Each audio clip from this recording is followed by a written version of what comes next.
Bienvenidos, señores, a otra noche aquí en Televisión Nacional 3356, de nuevo en el aire. Denise. Buenas noches, Gabriel. Buenas noches. ¿Cómo estás? Es un placer saludarte, saludar a ustedes también. Y venimos con un tema que es una buena noticia. Sí, señor. Se conocieron hace muy poquitos días los números de la mortalidad infantil en Uruguay.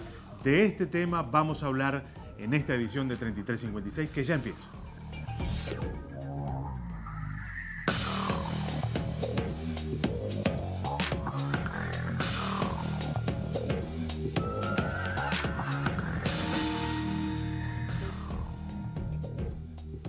@3356 es el Twitter de nuestro programa. Se pueden empezar a comunicar con nosotros. Vamos a intentar interactuar con ustedes que están del otro lado. Exactamente. Vamos a hablar de un descenso histórico, que también es parte de una tendencia decreciente histórica en Uruguay, que es la mortalidad infantil. Cada vez se mueren menos niños en el país. Eso en realidad refleja varias variables que vamos a estudiar a lo largo de esta noche. Muchas políticas públicas que de alguna manera confluyen para tener hoy estos resultados, porque como se dice por ahí, para la infancia el futuro es ahora. Vemos el informe de presentación del tema de hoy.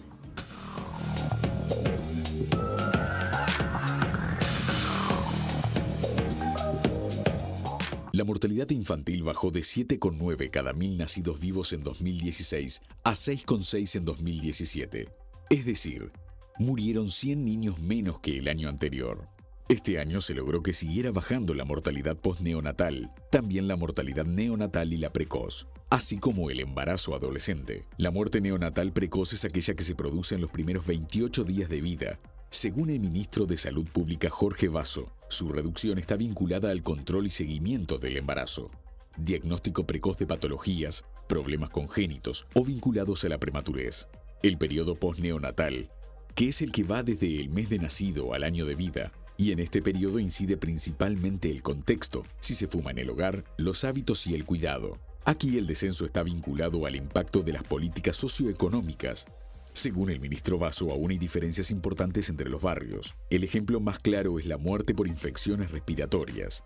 La tasa de mortalidad infantil refleja el nivel socioeconómico de un país, ya que el primer año de vida es el más crítico en la vida de los seres humanos, y combatir la mortalidad en ese año requiere de un alto nivel cultural y de atención sanitaria. Según el último informe de UNICEF, cada día, 7.000 niños mueren pocas horas después de haber nacido. Más del 80% de estas muertes ocurren por causas que se pueden evitar: las complicaciones surgidas durante el parto o derivadas de un parto prematuro, y algunas infecciones como la sepsis, la meningitis y la neumonía. El lugar donde es determinante: la mayoría de las muertes ocurren en dos regiones, Asia Meridional y África Subsahariana. En Pakistán, 1 de cada 22 niños muere, y en la República Centroamericana 1 de cada 24. En el otro extremo, Japón encabeza la lista de países donde los niños tienen más posibilidades de sobrevivir. Muere 1 de cada 1111, y luego Islandia, con 1 de cada 1000. Cada año, 2.600.000 niños pierden la vida antes de cumplir un mes. 60 millones de niños morirán antes de cumplir 5 años entre 2017 y 2030. La mitad de ellos recién nacidos.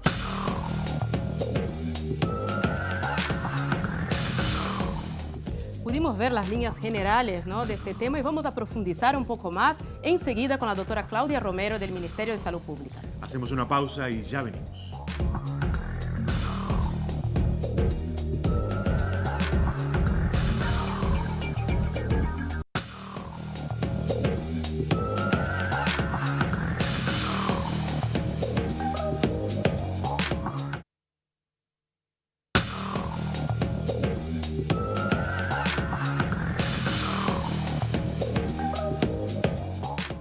Hoy, en 3356, hablaremos de mortalidad infantil.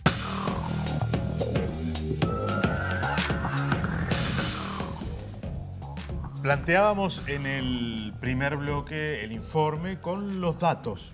Los puros datos, y duros. puros y duros. Vamos ahora a tratar de entender. Exactamente, tratar de deshojar la margarita. Exactamente, con quien entiende. Muy buenas noches, gracias por venir. Estamos con la doctora Claudia Romero, que es responsable del programa Niñez del Ministerio de Salud Pública. Doctora Claudia, primera pregunta.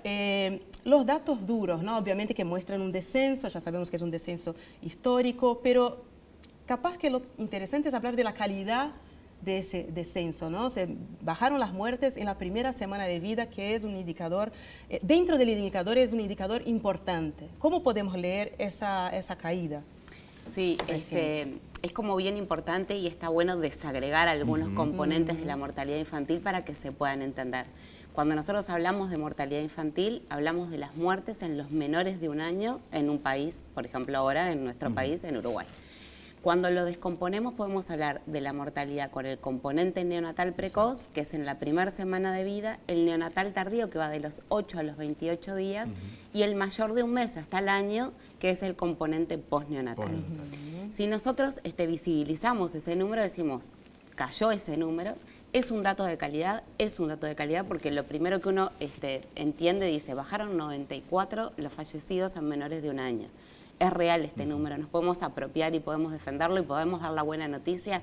Sí, el sistema de información y la calidad del registro de datos en el Ministerio de Salud Pública ha mejorado mucho. Ustedes saben que nosotros tenemos el certificado de nacido vivo y el certificado de función en una modalidad electrónica, con lo cual a nosotros nos llegan los datos y nosotros estamos permanentemente monitorizando esos datos. Así que es un dato de calidad.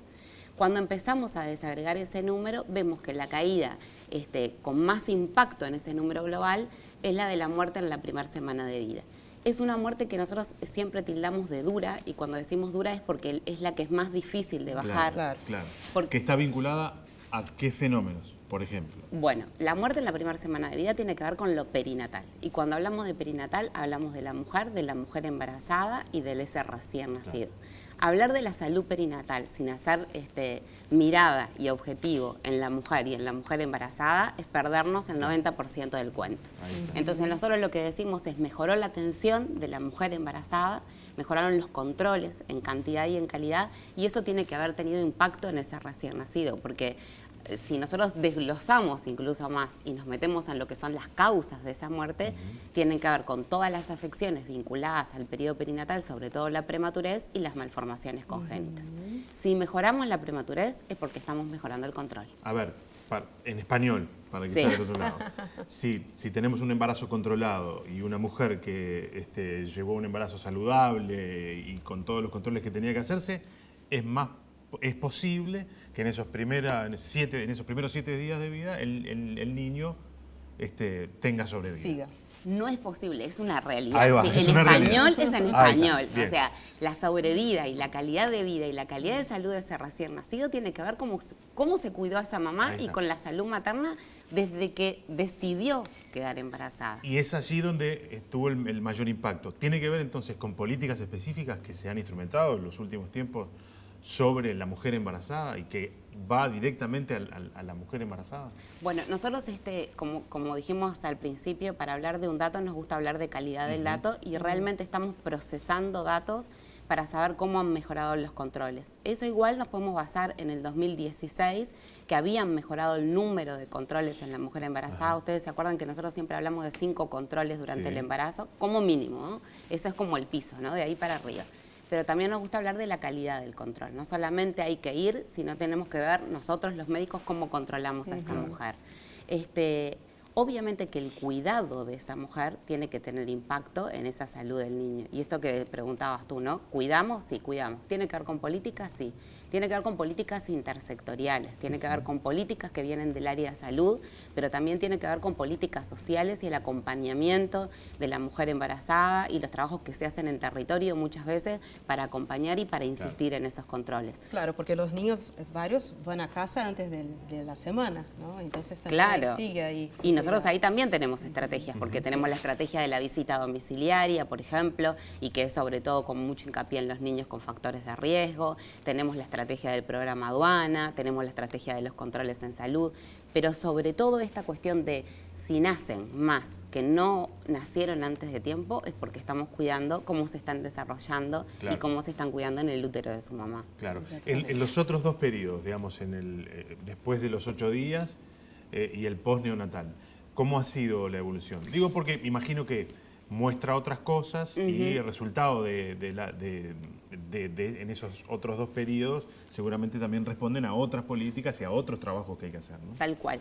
El de los 8 días de vida, 28, se parece mucho al de los 7 días de vida, porque incluso cuando hay sobrevida con unas malformaciones o sobrevida en una prematurez extrema pueden fallecer en ese periodo, ¿no? Entonces todavía sigue impactando mucho en el primer mes, cuando uno habla de neonato, habla hasta del primer mes, lo que fue el control de la embarazada, pero también la atención al recién nacido. El hecho de que nosotros también diagnostiquemos de patologías en forma oportuna, incluso intraútero, nos permite mejorar los traslados de ese recién nacido. No es lo mismo nacer al norte del país con una cardiopatía congénita, donde yo, por ejemplo, no pueda tener las competencias necesarias para abordarlo, que yo tener ese diagnóstico, trasladarlo de la forma que se tiene que trasladar y hacer una intervención oportuna. Inclusive trasladar a la mamá antes del nacimiento. Por supuesto. Nosotros cuando hablamos de cardiopatías, incluso decimos que hay algunas cardiopatías que se comportan como benignas adentro del útero de la mamá. O sea que la mejor oportunidad de traslado es junto con su madre, viajando con su madre, adentro de su mamá. O sea que cuando hablamos del primer mes de vida, seguimos refiriéndonos a esto, capaz con una mayor fuerza en lo que tiene que ver con la atención neonatal, las unidades críticas, la profesionalización de los neonatólogos, estas cuestiones de los traslados a nosotros que nos importan mucho.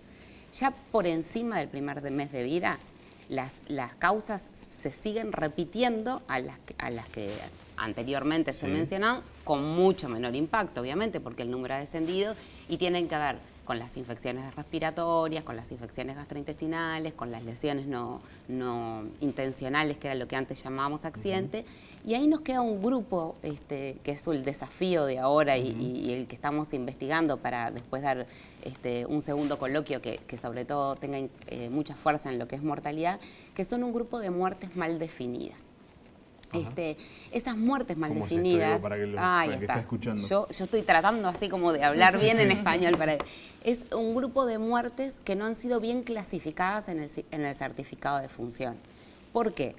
Porque muchas veces no se sabe la causa de la muerte. Acordémonos de este grupo que se llama muertes inesperadas del lactante, por lo cual hay una ley en el Uruguay que dice que toda muerte inesperada del lactante en el menor de un año, que llegue, que se muera en domicilio o que llegue muerto a una institución de salud, requiere una autopsia, y de eso podemos desagregar los que corresponden a la muerte súbita. No todos los que murieron inesperadamente son muertes súbitas, pero algunos sí, uno va a realizar alguna autopsia y no va a encontrar causa real de por qué se murieron.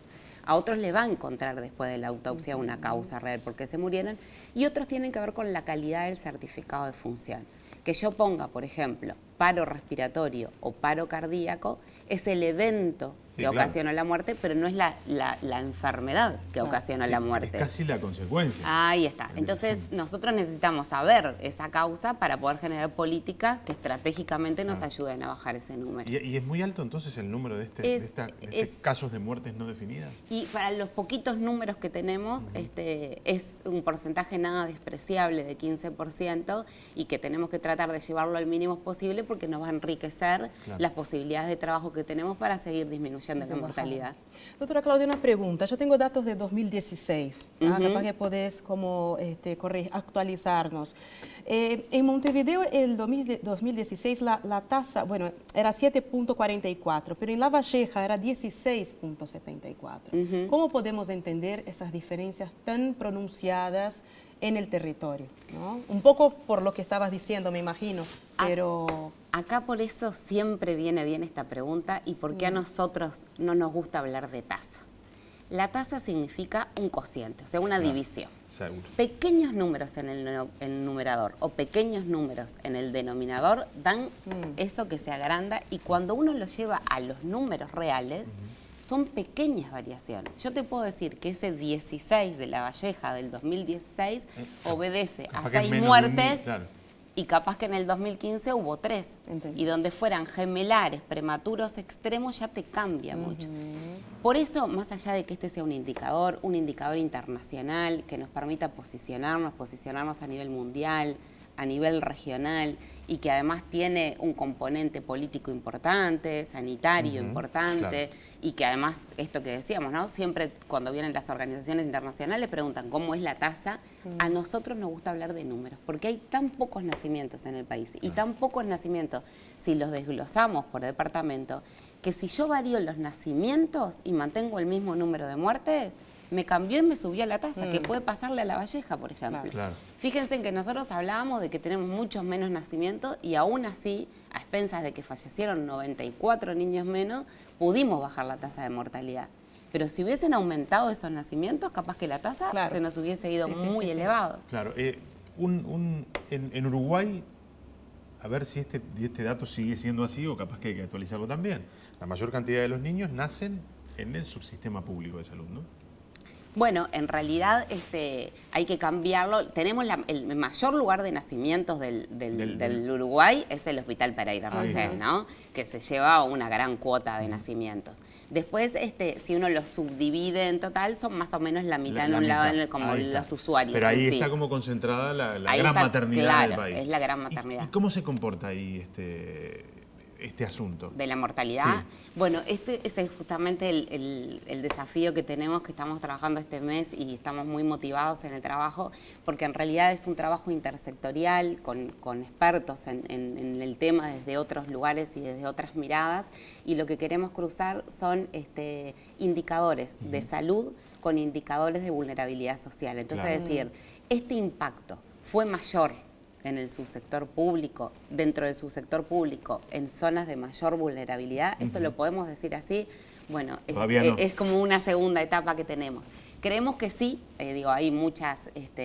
porque ahí en todo caso se empezará a ver el impacto que tienen algunas de las políticas de las que hablábamos directamente en el asunto, ¿no? Total, pero cuando ya podemos ver algunas políticas y vinculadas al 2016, sabemos que los programas de cercanía han mejorado mucho lo que tiene que ver con los controles en la mujer embarazada y mucho con algunas condiciones de morbilidad de los niños pequeños. Y también existen otras estrategias que capaz que tienen menos visibilidad hoy por hoy, como la unidad de derivación enlace del Hospital Pereira Rosell, donde lo que se trata de hacer es gestionar las redes, gestionar en buena forma las redes. O sea, tenemos buenas redes, tenemos que optimizar los recursos. A veces llegamos muchas veces al mismo domicilio de diferentes lados, entonces tenemos que juntarnos, trabajar en equipos multidisciplinarios, interdisciplinarios, y esta unidad de derivación y enlace también permite que los niños de riesgo, el personal médico se acerque entre sí en un tercer nivel a un territorio diciendo este niño va a ir ahí, requiere determinadas controles en salud o determinada contención desde el punto de vista sanitario, y afianza también lo que es el trabajo en territorio de otras sectoriales. Claro. Doctora Claudia, ¿el embarazo adolescente de qué forma impacta en estos? El control, el mejor control, la calidad también y la baja del embarazo adolescente, ¿impacta en estos? En realidad, en lo que tiene que ver con mortalidad específicamente, no. O sea, lo que sí tiene un impacto el embarazo no intencional en el adolescente fue en la caída de la natalidad, donde aportó mucho, y eso a nosotros nos pone contentos porque hay una política y una estrategia que lideran varias sectoriales, desde salud pública, así como yo estoy del programa Niñez, está Silvia Graña, que es responsable de adolescencia, que lideran una estrategia de prevención del embarazo no intencional en adolescentes. Hubo una caída de la natalidad, hay un número importante que obedece a no nacimientos en mujeres adolescentes, pero en esto que tiene que ver con la mortalidad, no. Lo que nosotros podríamos decir es esto que decíamos, nos bajó la natalidad. Aún a pesar del descenso de la natalidad, la mortalidad también descendió. Por supuesto que cuando se debaten estos temas siempre aparece alguien allí que pretende ensuciar la cancha, tirar un tema de esos que no hacen más que de alguna manera generar ruido cuando uno comunica este tipo de cosas. Por allí yo escuchaba, creo que lo hablamos con usted en algún momento en la radio, que alguien estaba diciendo que, bueno, también la política que el país instrumentó hace algún tiempo a partir de la ley de interrupción voluntaria del embarazo tiene que haber tenido algún impacto en este número finalmente. A ver, en español, para algunos, por suerte muy pocos, el aborto es un elemento central a la hora de pensar en la reducción de la mortalidad infantil. Doctora. No. Y eso lo dijimos así muy firmemente. Primero, porque no aumentó el número de abortos, para hablarlo en español. Segundo, porque si aumentaran el número de abortos tendríamos menos nacimientos, no necesariamente menos muertos en el menor de un año. Claro. Si tenemos menos nacimientos y hacemos una división como en la escuela, y nos aumenta, y esto nos baja mucho, y esto nos aumenta, el número va a ser mayor y no menor. Y no menor. ¿Está? O sea que ni aumentaron el número de abortos, ni los abortos, si se hubiesen producido, explicarían la reducción de la mortalidad. Por ahí también se dijo, Gabriel, que algunas interrupciones del embarazo vinculadas a anomalías congénitas, a enfermedades que no tienen muchas veces posibilidad de vivir, habían aumentado también. Entonces eso explicaría de que si no nacen niños que probablemente se mueran, entonces también eso ensuciaría el número. Claro. No, tampoco pasó eso. En realidad, en el 2016 tuvimos 68, 69 y en el 2017 tuvimos 70. Claro. 1 de diferencia no explican los 94, o sea, se sigue manteniendo. A veces es como difícil dar la buena noticia sin que quieran. Entonces nosotros dijimos, bueno, son 94 menos, revisemos el registro, son 94 menos. Claro. ¿Hay aumento de esto que nombrábamos recién? No hay aumento. O sea, podemos seguir defendiendo que de verdad la tasa ha bajado. Ahora, una pregunta, ¿no? Hablamos de números positivos en términos de Latinoamérica. Siempre se habla ahora mirando al mundo ideal, ¿no? Japón, Islandia. ¿Ustedes observan las políticas en estos países? ¿Cuál es el país que sirve de referencia a Uruguay a la hora de seguir mejorando estos? En realidad nosotros observamos números porque la reducción y las líneas estratégicas tienen que ver mucho con las condiciones del país, ¿no? O sea, pensarnos y compararnos con Japón es por un número que tienen 2 por 1000 nacidos, 2 por 1000 es la tasa de mortalidad en el 2016. Capaz que Cuba, que nos acerca un poco más, y bueno, muchas veces es lo que nosotros miramos, es 4.1 por 1000 nacidos vivos en el 2017, y comparados con países que son similares y que nosotros habíamos perdido el liderazgo, como Chile, reporta el mismo número que nosotros en 2017. Chile reporta en el 2017 6,6, que es lo que nosotros tenemos ahora. O sea que nosotros pasamos a ocupar el primer lugar, lo estamos compartiendo. Pero lo que busca, porque nosotros de Chile vemos, por ejemplo, Chile crece contigo y Uruguay crece contigo, o sea, cuando uno ve en la región, y para eso existen muchas veces esas reuniones multitudinarias, y ve que hay unos, claro, es como cuando también uno se compara, bueno, en este departamento funcionó esto y en este no, o en este prestador funcionó esto y en este no. Bueno, de la región nosotros muchas veces tenemos ese diálogo fraterno para decir, bueno, a mí me está funcionando esto, a mí no me está funcionando. Con Argentina ahora tenemos el tema de compartir vinculado a las cardiopatías congénitas, por ejemplo, que es un tema que a nosotros nos desvela mucho y que es responsable de una gran parte de la mortalidad. Nos gusta esto como de posicionarnos y ver, y porque además somos competitivos de alma, entonces también nos gusta liderar en este tema, ¿no? Y sobre todo en este tema tan sensible. Cuando se llega a un número como para moverlo, digamos, el esfuerzo es gigantesco, porque estamos hablando de un número muy chiquito y seguramente un núcleo de problemas muy complejo de resolver. A ver, de acá en adelante, ¿sobre qué líneas de trabajo se va a profundizar para intentar, a pesar de lo difícil que es, seguir bajando el número final? Sí, es un número difícil, pero cuando uno lo analiza por causas, todavía encuentra que hay un gran componente prevenible dentro de esas causas. O sea que todavía el desafío, que es difícil, y que además ustedes saben que cuando nosotros hablamos de este número, hablamos de la tendencia y de la tendencia decreciente y de que tenemos esas fluctuaciones, igual tenemos algunas líneas para trabajar y que nos van a permitir mejorar. De vuelta, cuando hablamos de lo neonatal, tenemos que seguir insistiendo en el control del embarazo. Tenemos que mejorar algunos aspectos del traslado de la mujer embarazada y del recién nacido. La atención neonatal, francamente, ha mejorado.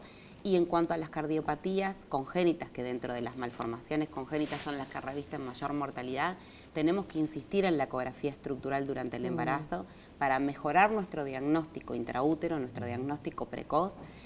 Incluso ahora al nacimiento, nosotros acabamos de aprobar hace muy poquito tiempo, se firmó un decreto que dentro de las pesquisas se incluye la saturometría pre y postductal, que es un elemento más para pesquisar cardiopatías congénitas. Estamos trabajando en lo que tiene que ver con el diagnóstico precoz, porque eso va a significar un traslado en buenas condiciones y oportuno para una intervención en buenas condiciones y oportunas. Eso sobre todo en el periodo neonatal, ¿no? En el periodo postnatal hay que seguir insistiendo con algunas medidas que más allá de que se hayan ido incorporando, hay que insistirlas cada año. Las infecciones respiratorias siguen siendo una causa de mortalidad. Nosotros el año pasado tuvimos un invierno benevolente Este año, según reporta el hemisferio norte, la gripe estuvo más severa, hubo casos de mortalidad por gripe, o sea que tenemos que seguir insistiendo en la vacunación, en la vacunación y en la vacunación. Los menores de 6 meses no se pueden vacunar, hay que vacunar a las mamás y a las familias que conviven con ellos, hay que vacunar de tos convulsa, también a la mamá durante el embarazo, o sea, hay estrategias que hay que seguir insistiendo y que cada año son nuevos desafíos, ¿no? Esto de las vacunas y después tenemos un porcentaje que es menor si uno lo va a hablar en términos generales y de números, pero las lesiones no intencionales, que antes se llamaban los accidentes, y que en eso a uno no le cuesta nada saber que son absolutamente prevenibles, cada uno que se muere de eso es 100. ¿No? Sí, porque es una muerte súper evitable. Claro. Sí. Entonces, de las más de todas. Y si nosotros vemos, se han muerto niños por eso. O sea que tenemos un desafío, es difícil bajar este número, es difícil sostenerlo, pero creemos que como estamos trabajando, y bueno, y con mucho compromiso y mucha fuerza, podemos seguir manteniendo esta tendencia. Ya para irnos a la pausa, sí. Un médico muy querido personalmente me decía, a veces ustedes, los padres, porque también le hablaba a los padres, dice, se concentran mucho en que esté presente en el parto el ginecólogo, y capaz que lo que debería estar más presente es un neonatólogo de confianza, ¿no? Porque el centro ahí es el niño. El recién nacido. Y bueno, creo que también se ha avanzado en eso, mucho. La presencia del neonatólogo como una figura central, ¿no? Mucho. O sea, en realidad hay un equipo que tiene que ver con el cuidado de la mamá y de ese recién nacido. Exacto. Se ha avanzado en los acompañantes médicos y se ha avanzado en los acompañantes afectivos, Exacto. ¿no? Porque para una mamá que va a dar a luz, qué bien importante es tener a alguien que la quiere y que le dé la mano. Eso también influye mucho. Gracias Doctora por haber Claudia, venido. muchísimas gracias. Muchas gracias. Bueno, Hacemos una pausa y seguimos con la mesa 2.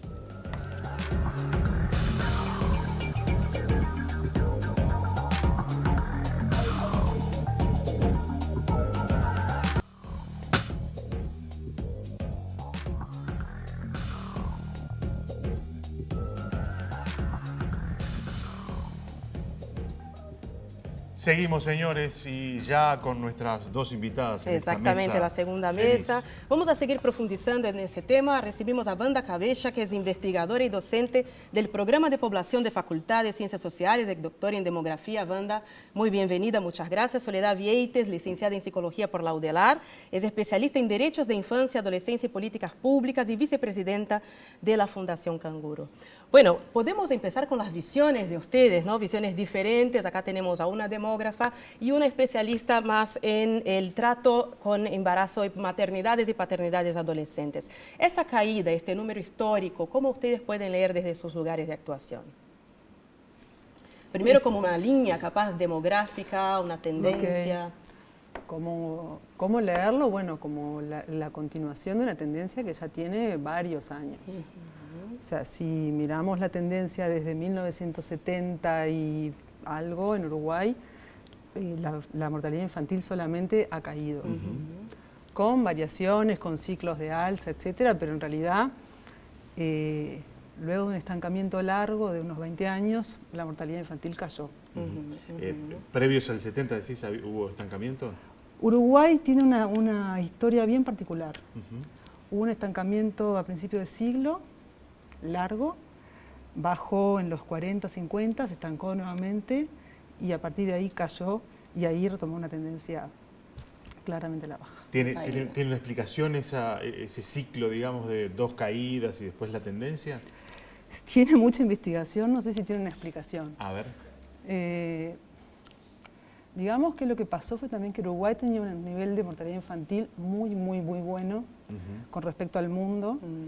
Y, digamos, hubo una serie de factores que confluyeron para que ese nivel mejorara.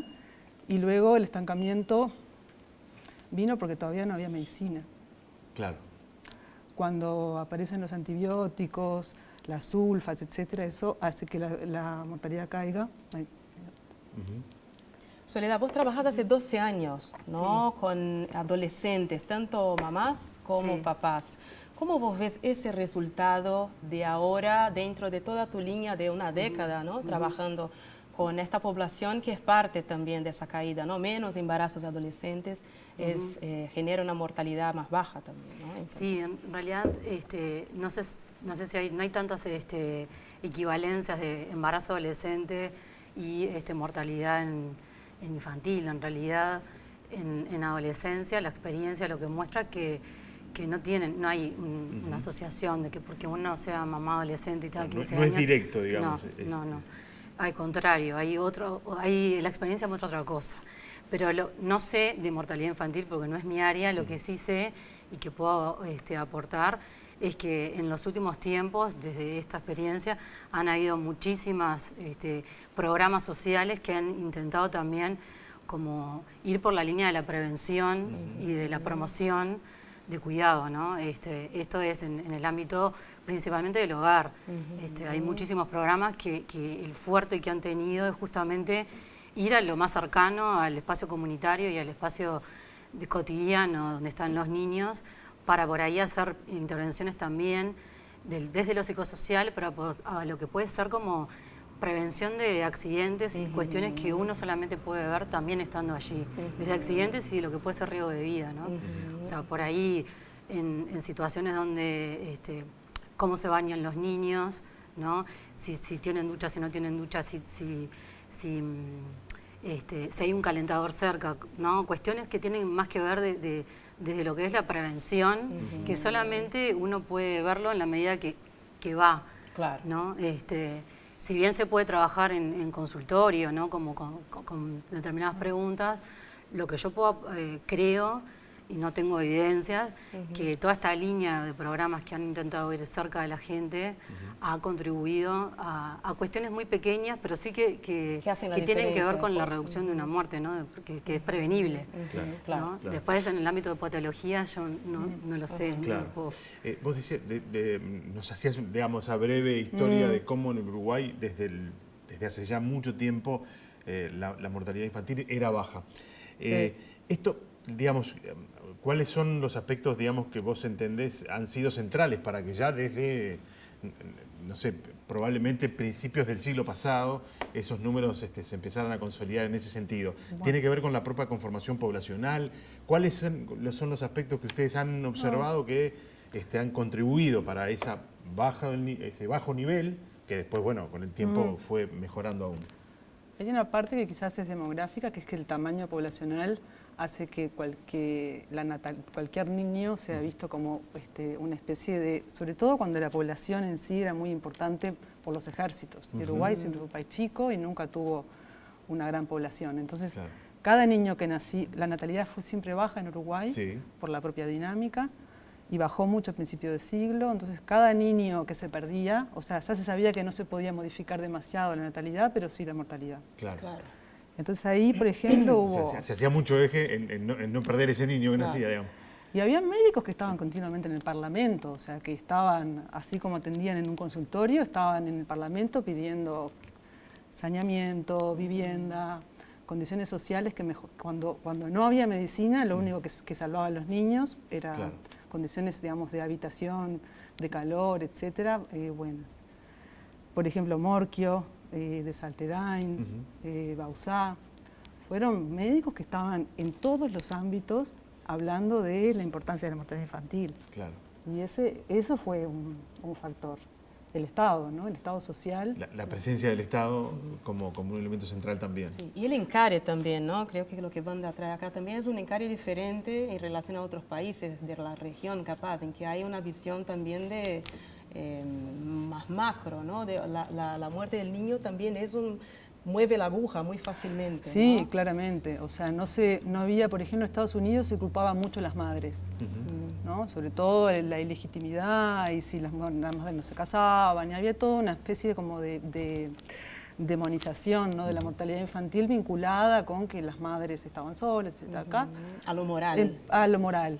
Y en Uruguay eso, por ejemplo, no fue para nada el discurso de los grandes epidemiólogos pediatras del Uruguay. Claro. Empezaron a mirarlo como un tema que estaba vinculado a la pobreza. Las mujeres que estaban solas en realidad había que ayudarlas, no demonizarlas. Claro. Y ahí, digamos, hubo una cantidad de programas muy importantes. después discutidos, por ejemplo, la gota de leche, hay una duda importante si les daban leche, si competían con la leche materna, si la leche estaba contaminada porque todavía venía. Pero había programas y había preocupación y había todo, y había dispensarios, o sea, había como mucha preocupación, quizás centralizada. No, había algo que quizás vimos, sí, que llegó un momento en que eso estancó, es que no lograron ir a los barrios. Claro. Los consultorios gota de leche recién empezaron a expandirse bastante más adelante, a principios del siglo XX eran muy pocos y muy céntricos. Y sí, probablemente todavía también había diferentes. las trabajadoras sociales, por también había ejemplo, diferencias. me llaman de otra manera, visitadoras y demás, eso recién empezó a expandirse más tarde, y el plan aduana, que empezó en los 70, digamos, fue el propulsor de que se saliera del estancamiento, del segundo estancamiento. O sea, si la medicina fue, digamos, muy importante durante los años 40, junto con mejoras salariales, sin duda, mejoras con las condiciones de vida, el neovallismo ayudó. Ya la segunda caída se vincula con el inicio del programa aduana. ¿Y qué es el programa aduana? Ella te lo va a contar mucho mejor. Está mirando. No trabajé en el programa, pero sí vinculado al programa aduana. El programa en realidad surge principalmente para también desde lo local, desde lo más cercano, identificar cuando un niño, un bebé no asiste al control. Y bueno, la idea es que vaya a ver, ¿no? Es esto, es ir a la casa a ver qué pasó, por qué no vino. Entonces, en esa línea de lo que yo estaba tratando de decir, justamente es como salir de los recintos de los edificios, ¿no? Esperando que la gente venga a consultar. Ir a buscar el Esto problema, es ¿no? antes, Donde el problema estaba, en el territorio. Bueno, a ver qué pasa. Es desde ese lugar, ¿no? O sea, desde a ver qué pasó. Porque pueden haber millones de causas y algunas son del orden social, otras son de que si hay una mamá que está deprimida y que no lo lleva a control. Entonces, o sea, y en esto sí yo creo que hay un fuerte trabajo digo, yo soy defensora del primer nivel porque trabajo en el primer nivel de salud. Del primer nivel de atención en salud, de las policlínicas, del médico de familia y de todo lo que sea como enriquecido, fortalecido a ese sector, ¿no? Que digo, ya no es el hospital, sino es eso, el que está más cerca de lo cotidiano. Los que vemos cómo transitan los niños por la calle, los que también nos preocupamos, hay un niño que está en la calle y está solo, entonces ahí se activan redes. O sea, hay mucho trabajo, creo, en los últimos años del trabajo en red, ¿no? De que en cualquier zona de mayor dificultad hay redes que se activan y que funcionan. Muchas funcionan hasta con programa y con agenda, ¿no? De mensual, donde se encuentran todos los operadores sociales del territorio de distintas líneas, de la escuela con el liceo, con el médico, con el asistente social, con el club de niños. O sea, y son espacios intersectoriales que por lo menos para mí han sido de los más ricos en mi experiencia, donde pensar un problema o una familia en clave de la intersectorialidad en territorio, ¿no? Hubo, si bien vos decías la tendencia es básicamente dos periodos de estancamiento, pero me da la sensación en los últimos 20 años como el salto como que fue muy, muy fuerte y rápido, ¿no? Y acá quiero ir a algunos de los aspectos de lo que decías, intersectorialidad, un Estado más presente hace, y la red en el primer nivel, ¿eso ha tenido que ver con esta disminución importante que se ha dado en los últimos 20 años? Sí, yo estoy convencida de que ahí hay una cercanía con la gente que ha generado, es esto, no tengo la evidencia, pero bueno, cada programa puede dar cuenta de eso, como Uruguay Crece Contigo, el programa Cercanías, que es también entre Mides y Now, que son, y hay un montón, el programa Aduana, o sea, hay muchos programas, ¿no? Que se ponen en diálogo y que también tienen resultados que apuntan en esta línea, ¿no? Por ahí un programa puede tener el objetivo de fortalecer en derechos, donde el derecho a la vida es uno de los primeros, y bueno, y ahí viene la cuestión del diálogo entre, ¿no? Pero Uruguay Crece Contigo también es uno de los programas que a nivel infancia ha intentado desde el embarazo colaborar, ¿no? Y ha hecho el lazo con aduana y ha hecho el lazo con todo lo que tiene que ver en el territorio, donde está la gente. Ronda, querías comentar algo, creo, ¿no? De esa línea histórica. No, de los saltos que claro, comentaba no. Gabriel. Lo que a mí me parece como que hay que resaltar de estos últimos 20 años es que la tendencia ha sido sistemática y hacia la baja, pero ya venía bajando. Sí, sí, o sea, sí, eso claro. es la salida esa de fines de los 70 en adelante sacó a Uruguay de esos estancamientos que eran como bajadas de nivel, estancamiento, bajada de nivel, estancamiento. A partir de ahí entró como en la tendencia esperada. Claro. La mortalidad infantil en realidad cuando empieza a bajar sigue bajando. Fue raro lo que le pasó al Uruguay. Claro. Entonces, estos últimos años, sí, la tendencia estaba a la baja, pero tiene momentos tiene variaciones interanuales que sube, por ejemplo, más de lo que, casi 2 puntos de un año a otro.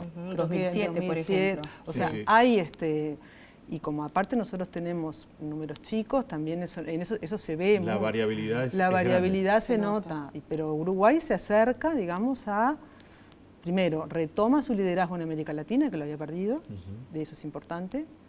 Es importante, si fueran importantes los rankings, ¿no? Pero, Claro, pero como muestra- estamos hablando de pero la vida, muestra un trabajo un indicador promisor, que, a prometedor. pesar de que es un poco fetiche y que se usa como que fuera realmente el desarrollo, y es un aspecto más, a veces es contraproducente también, pegarse demasiado a la mortalidad infantil, Claro, como diciendo claro, el país Bien, sí, sí, mejora. sí. Porque Claro. bueno, puede empeorar otra mortalidad que no está tan cuidada como esa, que se sabe que es un indicador, que es el buque insignia de alguna manera Claro. de la salud. Pero sí, claramente, o sea, estamos en 6,6. 6,6. o sea, el mismo nivel que Chile, que lidera a Sudamérica, y ya el año pasado o el otro habíamos sobrepasado Costa Rica, que también está, digamos, muy arriba en los niveles. Y bueno, y todavía con cosas por hacer, y porque ahí va- Japón tiene 12, Francia 12 algo, 3, y está estancado en 3, tienen una discusión de hace creo que 10 años de por qué no. A eso iba, Islandia, un país Islandia, latinoamericano. Islandia. ¿A dónde podemos acceder, digamos? Es siempre bueno mirarse con los mejores números que hay, pero un país como Uruguay, que tiene, digamos, algunas características que le son muy positivas a la hora de trabajar Eso en para ese sentido. Claudia Romero. Hay- Porque ahí es una mortalidad muy dura. O sea, cuando una de las cosas que pasan, por ejemplo, ya le pasó a Uruguay, ¿no? Tenía 100 por 1000 al principio del siglo. Claro. Para nosotros es ahora África. No, claro. Sí, claro. Pero para Sí, el sí, sí. mundo era prácticamente mejor que Suecia. Claro. O estaba igual que Francia. Entonces ahora la mortalidad que queda por bajar es una mortalidad difícil de bajar. Difícil, de bajar. O sea, entonces ahí me parece que mejor la doctora Romero va a poder darles mucho mejor. muchas más Soledad, explicaciones. no quería terminar sin hablar un poquito de la Fundación Canguro, ¿no? Estábamos hablando del trabajo en red, del trabajo ahí, cerquita, en el primer nivel. Hablemos a la gente qué es la Fundación Canguro y los que quieran participar. No es simplemente llegar y decir quiero participar, hay una preparación, pero contanos un poquito qué hacen, qué es lo importante de lo que hacen y los que quieran.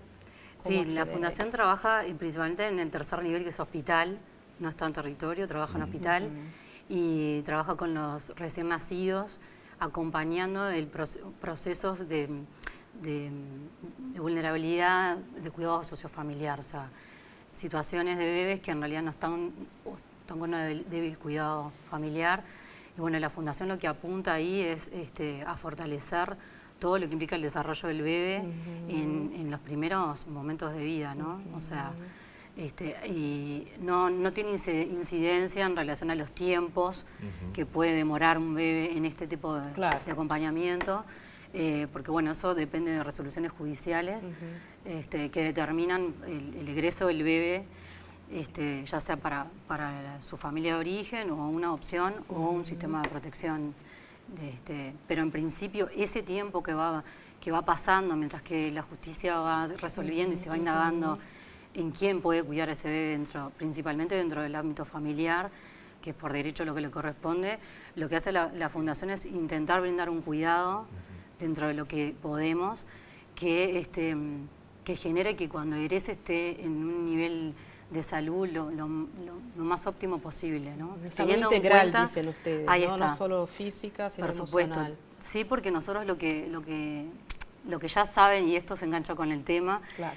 las distintas experiencias que han habido a nivel mundial con bebés que solamente tienen un cuidado físico y un cuidado de necesidades básicas, Claro. o sea, alimento, abrigo y ta, a un ser humano que recién nace no le alcanza como para querer vivir. O sea, hay que motivar como esa pulsión de vida que nosotros llamamos desde otro tipo, desde la mirada, desde la interacción, porque bueno, el bebé es un ser activo, es una persona que bueno, mucho tiempo estuvo como más relegada a una cuestión más de objeto, ¿no? Claro, claro. Pero bueno, lo que nosotros hacemos es, hay metas que las hacemos a través de este cuidado, que por ejemplo, que un bebé, encontrarnos con la sonrisa social del bebé, que ya no es la fisiológica, sino la social, para nosotros eso es una meta, ¿no? Porque eso habla ya de la revolución del segundo mes de vida y es un signo de salud. Una cierta, claro, un signo de salud. Bueno, acá hay algo que ya logramos, ¿no? Bueno, hay sonrisa social. Vamos como intentando, desde el acunar, desde el sostener, desde el cantar, eso, ¿no? Hacer el manto protector cuando no está la presencia materna. O está débilmente, ¿no? Claro. Soledad, Wanda, gracias por haber venido. Un gusto haberlas tenido esta noche. Muchísimas gracias. Un Y tema amplio, ¿no? Exactamente. Gabriel? Sí, Y nosotros nos reencontramos el próximo viernes. Exactamente. Un gusto como siempre y nos vemos a las 9 de la noche. Buen fin de semana y hasta el viernes que viene.